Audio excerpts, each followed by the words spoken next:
Hello and welcome to Simplified. My name is Gurjot My name is Michael. and today we're joined by Dr. David Garcia. David, thank you so much for joining us. Hello, thanks for having me here.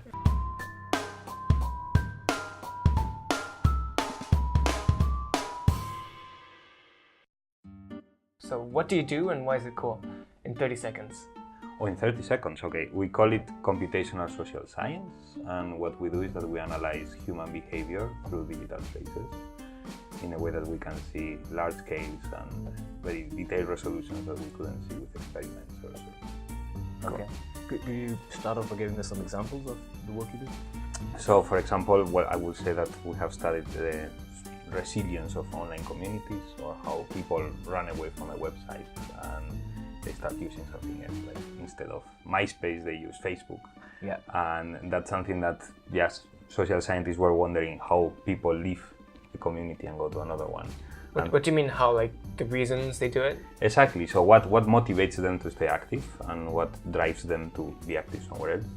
And that was very hard to do with surveys, because you can only find few people that tell you why they left or whether they are active or not. But using all these digital traces from a whole website, we can see what are the conditions that they keep them active or leave, and basically make predictions or understand when a website is going to collapse. Okay, so where do you get all this data from? So in this case, I'm talking about the autopsy of Friendster, and we got the data from the Internet Archive. Okay. So they knew that it was going to be discontinued, and they crawled all the publicly available data and put it for research. Wait, what do you mean they knew it was going to be discontinued? Yeah, so Friendster announced that they didn't have enough market share of users, and they said we're going to take everything down. Okay. And then the Internet Archive is trying to Preserve. yeah, exactly, preserve all this stuff as a library. Yeah. And they just jumped in and crawled everything they could, and they did a really nice job, and many scientists are using this data. And what kind of data are you looking at? Are you looking at posts? Are you looking at... So in the first study, we looked only at the relationships between people, so whether they are friends or not, and some time information, like when they join the network. But there's much more data, and we have analyzed some of it. So you can see the profiles that people abandoned there, and you can see the information they were displaying at that time, including things that you can see nowadays in other social networks. Like publicly they would say their age or the gender or even their sexual orientation. Yeah. So it was another time. Yeah. But that's that case. So sometimes we retrieve our own data sets, or we do some sort of experiments or measurements. So that's an exception in which we were lucky. Yeah. Okay, so what kind of results did you get from this Friendster data analysis? From that one, we apply the previous model of the decision that people do to keep active or not on a social network, depending on the benefits you get from it or how many friends you have. And it was interesting that this very simple concept of people follow incentives or people respond to costs and benefits was good enough to make a reproduction of how Friendster collapsed. So it started with a lot of active users, and then there was like a huge cascade that made them leave. You mean like some people left, and because of that, the other friends had less friends, which made the value smaller? Exactly. So if your value grows with the amount of friends you have, these kind of cascades could ripple and create a large collapse. And that seems to be what we found.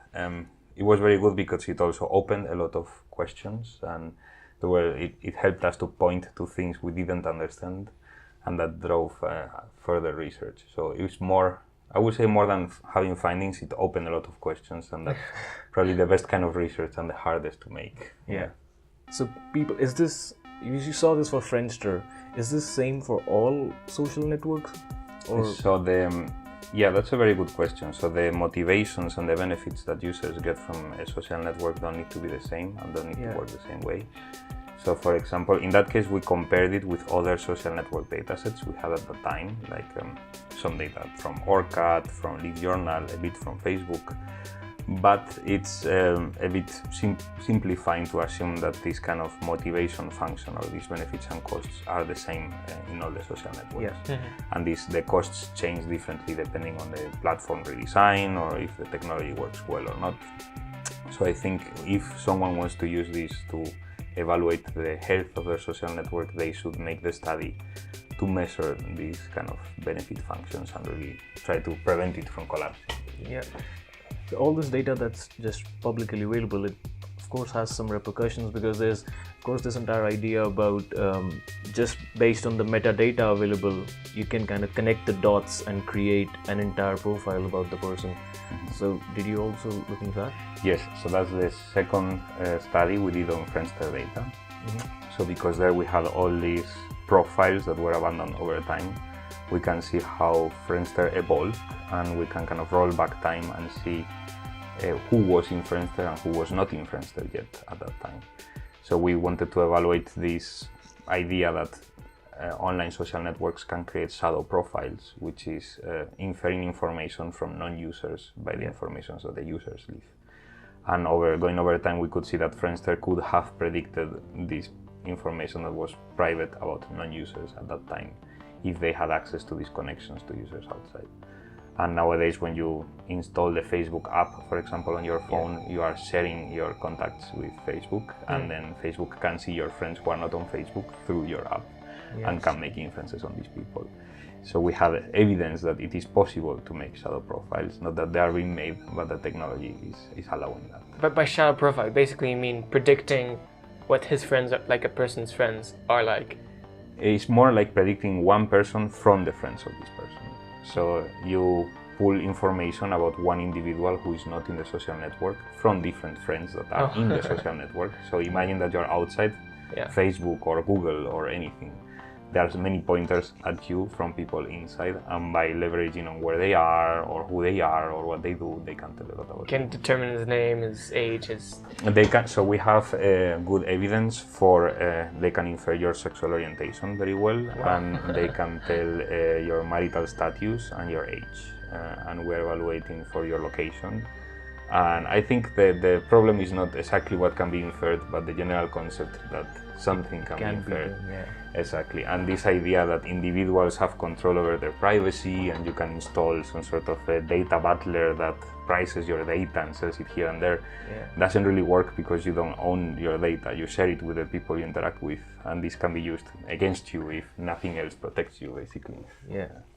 So how do you deal with it? I mean, because you analyze this, of course, so you have evidence that this happens. So in your personal life, what do you do? You use social networks? Myself. So I have already given in. So even before I was aware and worried about these things, I had already become a member. So there's little you can do to go back. So of course you can try to use your right to be forgotten and so on, but of course the bureaucratic hassle for that is maybe not paying off in my case.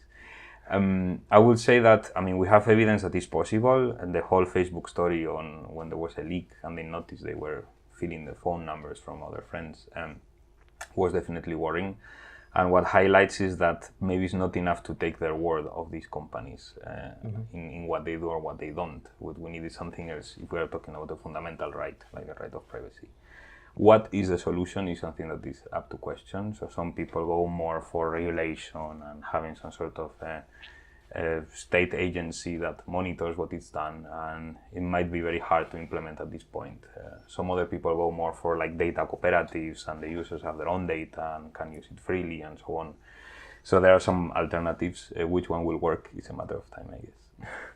So what else are you looking on apart from this data from social networks? You probably also analyze Twitter data, right? Because so one of the latest things we've done was to try to measure this motivation function for Twitter. That was very recent, and we were wondering about if there is a possibility that there's a point in which you share too much information with Twitter, and you are too exposed, so to speak, and whether this might make some users leave because they're feeling that it's not their group of friends anymore, and they're just talking to a larger public. So when we're talking so you mean like if a user shares too much and gets too little from other people, he might feel like he's putting in too much? So it's if they're feeling some sort of a risk by giving away too much or by having too much attention. That's exactly the point. So like if someone accidentally goes viral and they get all this public attention. If you don't want to say anything, just in case it becomes another shitstorm, basically. And that is very good because this kind of intuition, we can put it down in quantitative terms. So we can say when you have few friends, the more friends you have or the more followers you have, the better for you, and the less likely you will be to become inactive or to leave Twitter. But then there might be a turning point in which you are already getting a lot of attention, and then the more followers you get, the more likely you will be to leave. So it will look like an inverted U function. Yeah. And we precisely evaluated this, and we saw that it does happen. So there's a kind of a turning point in which more friends is not better. And we interpret this as people are starting to worry about this too large attention, privacy issues, is not what I thought it was, and so on. Or nobody pays attention to me, they're just following me for no reason. But whatever happens is that there is this kind of non-monotonicity or this weird change of behavior when you have too many followers, and that we could measure it in Twitter. Yeah. And how big is the scale? Is this like depends on the person or it changes? Yeah, so we didn't look at individual changes. So we just have a very large data set of 40 million people. Yeah. And we didn't go into demographics, like for example, do older people or the women worry more about this or not? But there might be some factors, yeah, of course. So in the model, we took everyone as the same, basically. Okay. What could social networks like Twitter do to keep the users knowing data like this? Knowing that the data is being analyzed, or knowing that there's like an inverted U function. When it's too much. That's a good question. So usually they want to encourage everyone to get more followers or to follow each other more, because it's a very tough question. So we have to keep in mind the business models of an online social network. Mm-hmm. The business model is selling the attention of users to advertisers. So if encouraging users to have more followers and follow each other more will ease this, then they will definitely do so. And if not, they will not. So I think there's a risk to benefit trade-off, and maybe they don't mind that they're risking some users if they get more attention and more value from the other users. So I don't have an answer, but I think it might not be easy to answer. Yeah. Oh, so you mean like creating an environment that stimulates attention, that gives people the opportunity to get a lot of attention, in the end creates many more people before this kind of drop off on the U function. Yeah, exactly. So for the average Joe, it's much better to get more followers. For anyone like us, it's only when you're starting getting on the thousands. And that's relatively rare, I guess. Relatively rare. It's rarer. So we think we didn't calculate the exact point, but it's about 1,000 followers. Oh, so wow, okay. Between 1,000 and 10,000 is when things start to turn around. Yeah. Cool. Yeah. But what you were discussing about how can social networks keep people knowing that there is this tip-off point of no return? Could it be possible that they try to create bubbles for people so they don't get lashback? It's just good things. Positive reinforcement. Positive reinforcement. Yeah, I mean that's what happens with Facebook, Yeah. right? That you get to read the news exactly that aligns with your political viewpoint. Yeah. So I suspect that if this is happening, it's not really by design. So when they were doing these friendship recommendation systems, and they recommend you who to become a friend of, they just try to look for people who are similar to you, and that's the principle of homophily. You will be more likely to make a link to them. This, of course, creates this kind of filter bubble, and people are more connected and more likely to receive information that confirms their viewpoints because they get it from their friends. But one thing I could say in favor of websites in this case, or online social networks, is that there's nothing more bubbled than our offline life.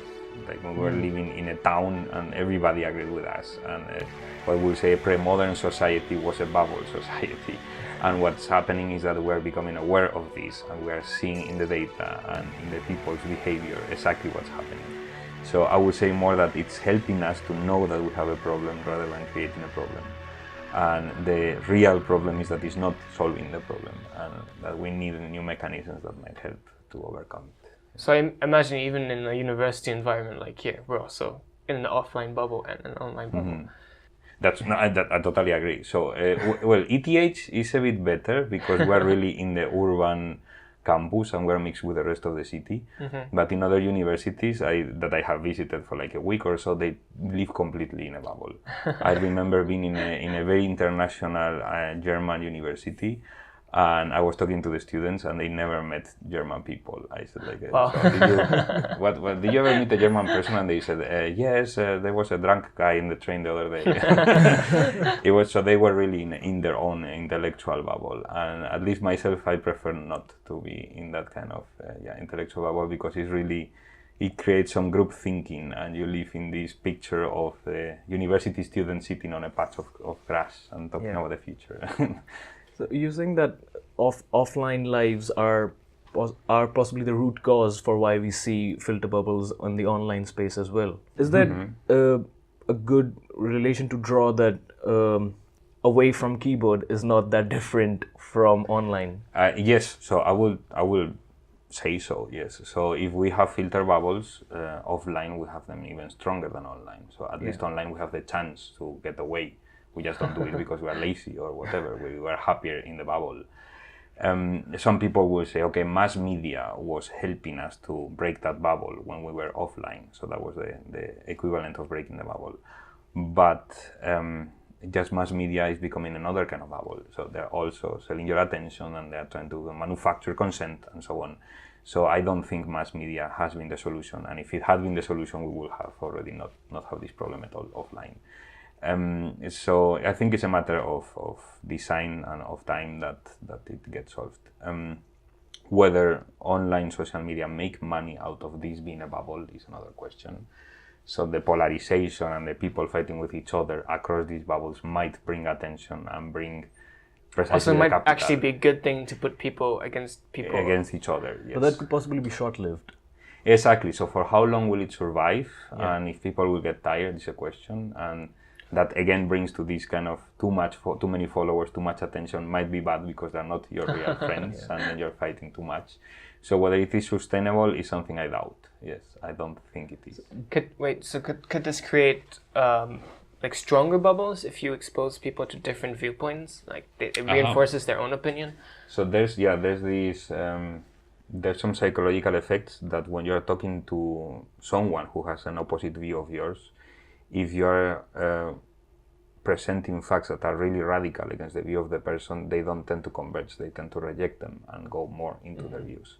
So there might be a critical point of polarization that brings people away from each other rather than closer to each other. It all depends a lot on the emotions and the discourse and how people are really talking on which situation, etc. So I see it myself, for example, when we have scientists talking about vaccines or talking about homeopathy. So they usually take a very snarky, very insulting attitude of like, oh, you're all idiots, you didn't study anything, you don't understand papers and so on. And that doesn't help. That just simply makes people retreat back into their ideas and never change their opinion. So it's a slow and boring process to make people change their views, and it will not happen by thinking yourself better because you're in the right. I don't know if you've been following the latest developments on Reddit about this entire subreddit called The Donald that is full of Trump supporters. And they had what we're talking about, if you can put these two communities together, will that be a short-lived popularity spur for the social network?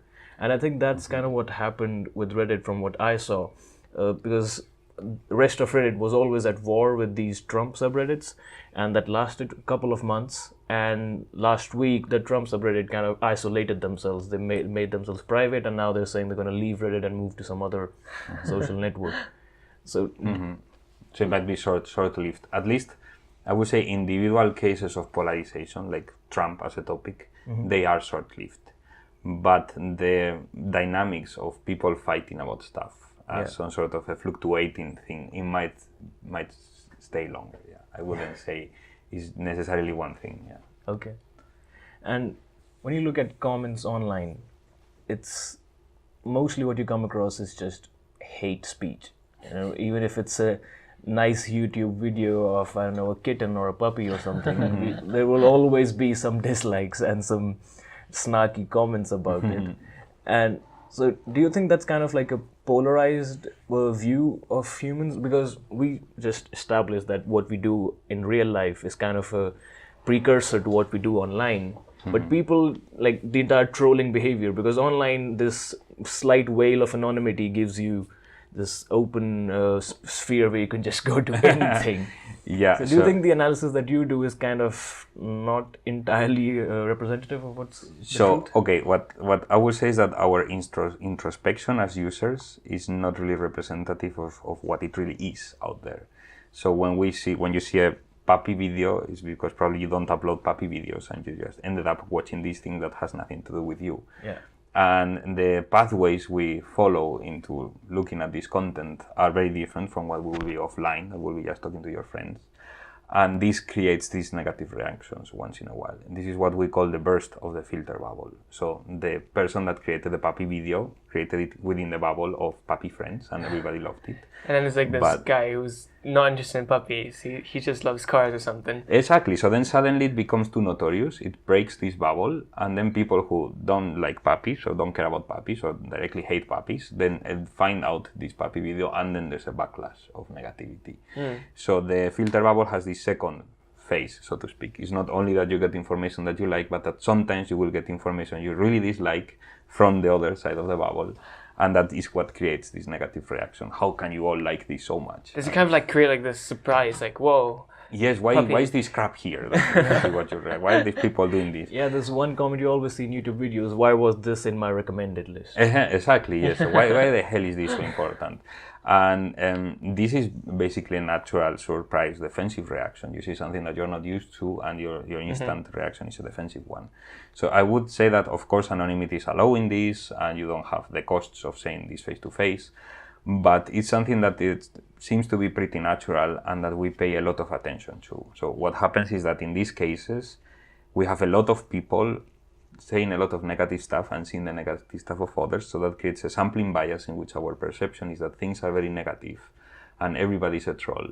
But when you look at the data and you really analyze the content over all messages, the average is actually positive. And there are all these little bubbles in which everyone is very positive, and only once in a while we connect across and we are all very negative. So when we say we feel like the whole internet is negative, it's just these fewer comments that get a lot of attention, yes. And the few cases in which a lot of people get together and they're all negative together. Yeah. And they feel that a lot of people are negative, but it's just in certain moment in time, and then you get an oversample of people being negative. But then if you see them in the inside their bubble with their friends, they're actually positive. Mm-hmm.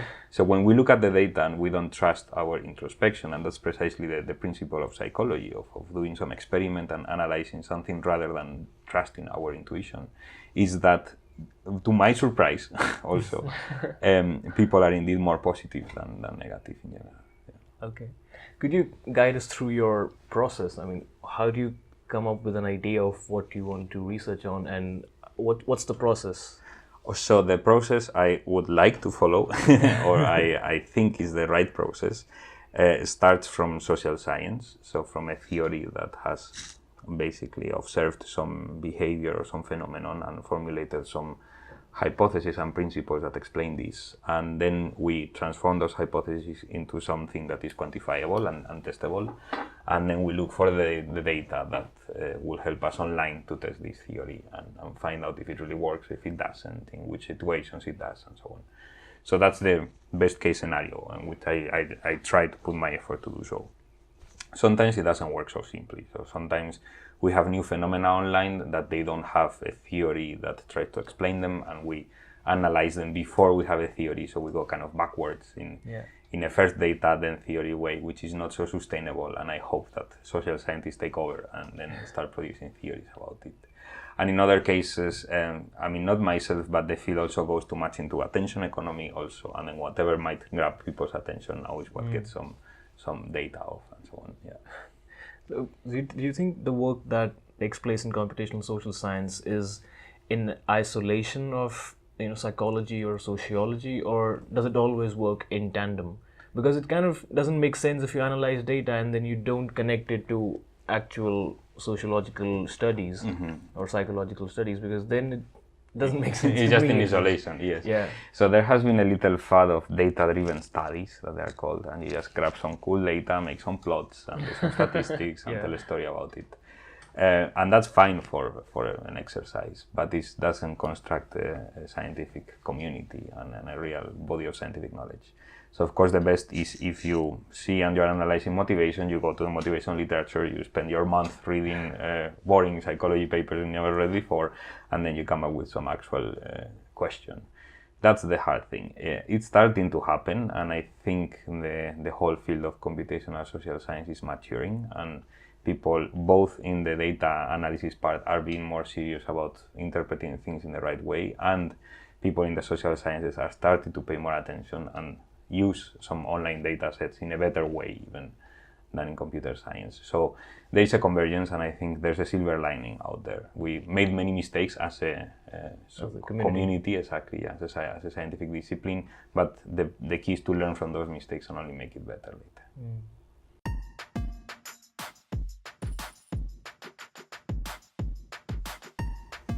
That's good. Now we'd like to get to know you a little bit. So what's your background in like educationally?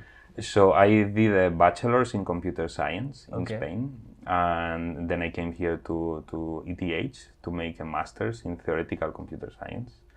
And during my master thesis, I started working on graphs and some ideas that were very related to social networks, and that's what brought me closer to social science questions. So I found myself that I didn't want to study algorithms and make mathematical proofs. I wanted to study humans. Yeah. So then I came to do my PhD in MTech, and I was studying collective emotions in online communities and so on. So I did my PhD here and my first postdoc with some funding from the SNF.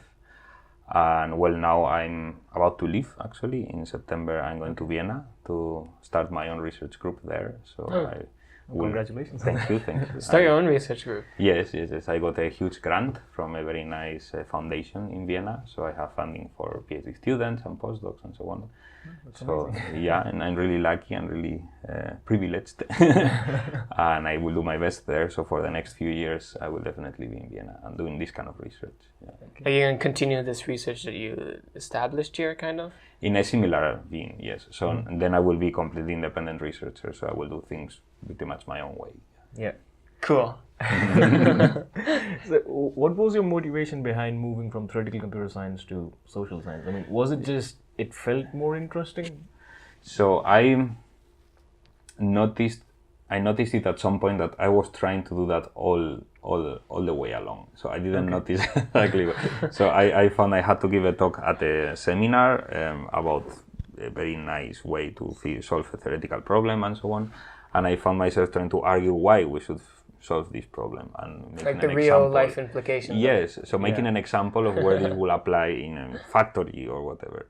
And then the postdoc that was supervising this said, "Why are you doing this? I mean, we don't care about what's the reason behind. We don't care about the motivation. We only want to solve the problem."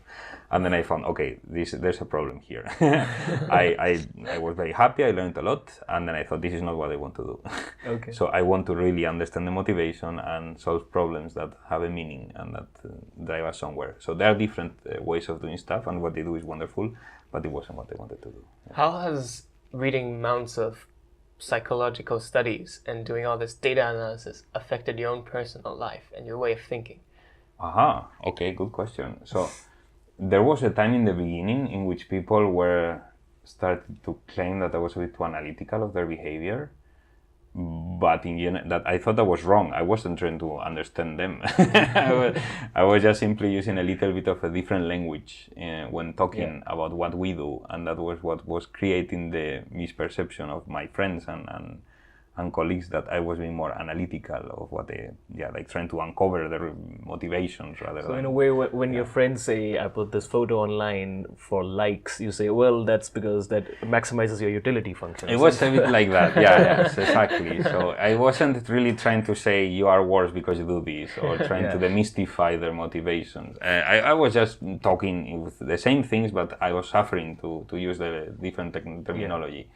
So that was kind of one way in which affected my personal life. So it wasn't bad. I mean, it's not like I lost friends or anything like that. But I had to compensate and really try to have at the same time both registries of language, a colloquial and a technical one. In terms of other things, so my own online behavior had a phase in which I was seeking conflict and looking for the worst of the worst of the worst. Then after a while you get accustomed, and then I found it boring, so to speak. So then I'm not very active anymore, and I have this phase in which I just see an outrageous comment and I don't reply. I don't care. So you reach the tip off of your inverted U function. Yeah, so I haven't become inactive, so I still do things and so on, but I kind of start writing a comment and I say, what the hell, I'm going to waste half of the morning fighting with these people, so then I just don't do it. Yeah. Okay, one final question. What's on your bookmarks bar? Oh, good question. What kind of content do you consume? Lots of datasets. Let me see. This is quite a private question, but I don't mind. I think I don't have anything embarrassing. You can only tell us about things that you're okay with. No, what's going to be the most embarrassing is that I don't know how to open the bookmarks.